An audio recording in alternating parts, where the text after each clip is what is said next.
শুভ সকাল বন্ধুরা, কেমন আছো সবাই? আশা করি সবাই ভালো আছো। আমিও অনেক ভালো আছি। তো দেখছো মুখে কিছু একটা চিবোচ্ছি আমি। কি খাচ্ছি বলো তো? Centre food. আমি না সেন্টার ফুড খেতে ভীষণ পছন্দ করি। সবসময় মুখে একটা সেন্টার ফুড আমার দেখবেই। মানে একটু যদি বাইরে কোথাও যাই তাহলেও মুখে থাকে। মানে সবসময় আমার ব্যাগে রাখি আমি সেন্টার ফুড। তো চলো এখন যাচ্ছি মন্দিরে। এদিকে দেখো আমি ওখানে বলেছিলাম, মানে ভয়েস দিয়েছিলাম, কিন্তু ওটাকে আমাকে রিমুভ করতে হয়েছে কারণ প্রচণ্ড গাড়ির আওয়াজ হচ্ছিল সেজন্য। আর হাতে দেখো রয়েছে আমার ভোগের থালা সাজানো, আর সাথে একটা বটি নিয়ে চলে যাচ্ছি মন্দিরে। আজকে নগর কীর্তন, সেজন্য যাচ্ছি মন্দিরে। তো চলো আগে ব্লগটা দেখতে থাকো। এই দেখো মন্দিরে এসে কিছুক্ষণ সবজি বানিয়েছি।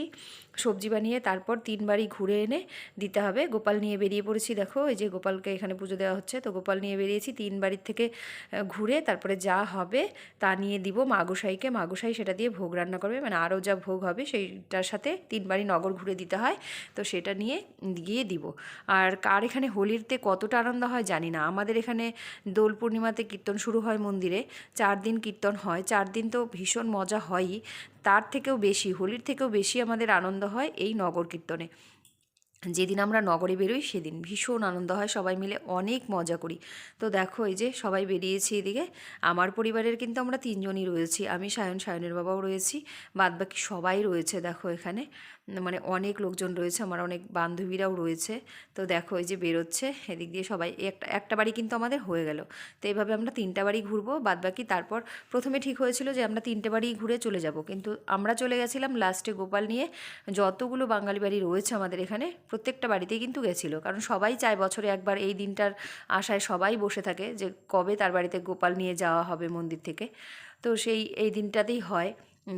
হোলির পর যে নগর কীর্তন হয়। এই দেখো গোপালকে এখানে আবির মেখে ভূত করা হয়েছে। গোপালকেও কিন্তু আবির দিয়ে দিয়েছে, কত আবির দেখো। তো এই যে এভাবে তোমরা ব্লগটা দেখতে থাকো, আশা করি তোমাদের অনেক ভালো লাগবে।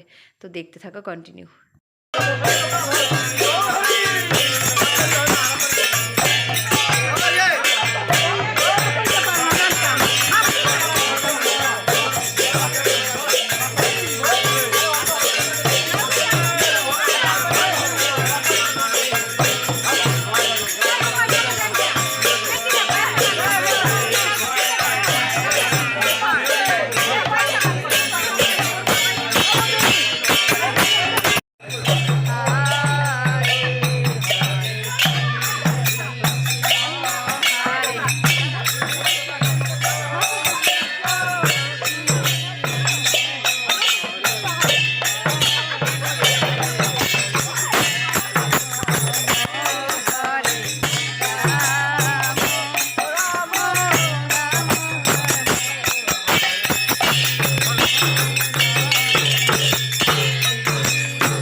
গাইজ আমরা 3 বাড়ি নগর ঘুরে চলে এসেছি। আর এদিকে দেখো ওই যে গোপালকে কোলে নিয়ে বসেছে, একটা বাচ্চাকে দেওয়া হয়েছে বসার জন্য।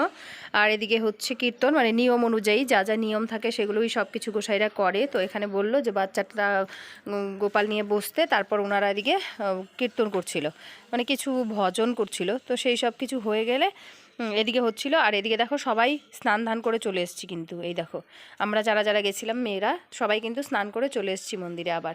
তো এদিকে ওরা করছে এইসব, আর আমি ওইদিকে জানো কি করছি, তারাও আমারটা দেখাচ্ছি।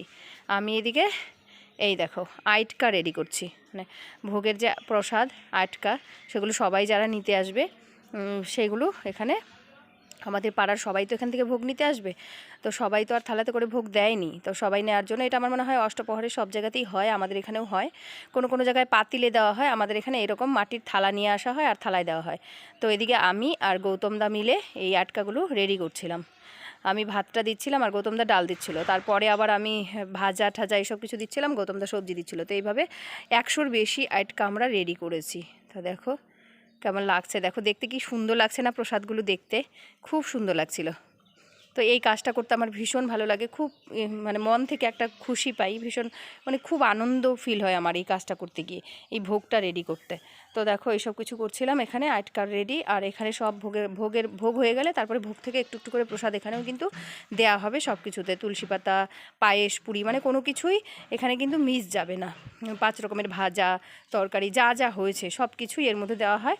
তারপরে এটা একটা মূল্য ধরা হয়, মূল্য ধরে এখানে মন্দির থেকে সবাই নিয়ে যায়। তো দেখো এই যে পুরো রেডি হয়ে গেছে কিন্তু। তো তোমরা এইটুকু দেখতে পাচ্ছ, মানে এইটুকুই তা না, বললাম না পুরো 100-র মতো আটকা রেডি করেছি। 100-র কাছাকাছিই হবে, বেশিও হতে পারে, গুনিনি যদিও। তো এইখানে একটা চকির মধ্যে যতগুলো ধরেছে ততগুলো হয়েছে। আর তারপর ওই পাশে ভেতরে এই পাশে আরও কিন্তু করা হয়েছে অনেকগুলো। ভেতরগুলো তোমাদেরকে দেখাতে পারবো না, অন্ধকার ছিল, সেই জন্য বাইরেরটাই তোমাদেরকে দেখালাম। তো চলো আজকের ব্লগটা এখানেই শেষ করছি। সবাই ভালো থেকো, সুস্থ থেকো, টাটা।